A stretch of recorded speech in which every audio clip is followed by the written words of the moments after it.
On vous a peut-être déjà demandé ce qui était le plus lourd entre 1 kg de plume et 1 kg de plomb. Aujourd'hui, on répond à cette question.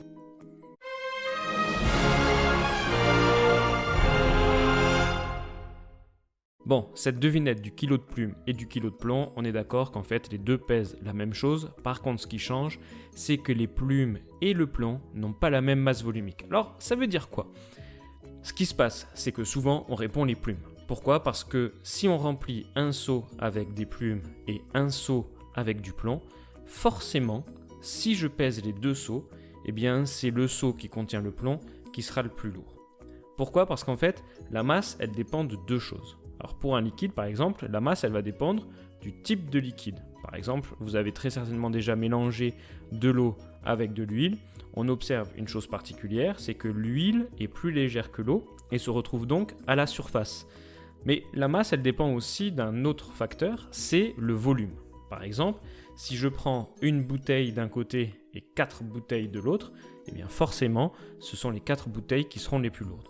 La variation de la masse en fonction du volume, on peut la mesurer facilement avec de l'eau. Si je mesure la masse de 50 ml d'eau d'un côté et de 100 ml d'eau de l'autre, on remarque que lorsque le volume double, eh bien la masse double aussi, c'est-à-dire que 50 ml d'eau pèse 50 grammes et 100 ml d'eau pèse 100 grammes. Alors ça, c'est valable pour un liquide, mais c'est aussi valable pour d'autres objets, comme par exemple des métaux. Mais c'est aussi valable pour les planètes, c'est-à-dire que la masse volumique des planètes, la masse d'un même volume, ne sera pas nécessairement la même. C'est ce qui permet notamment de distinguer les planètes rocheuses des planètes gazeuses. La masse volumique, elle se calcule comment? Elle se calcule avec une relation. La relation, c'est la suivante. Rho, c'est une lettre grecque, est égale à la masse divisée par le volume.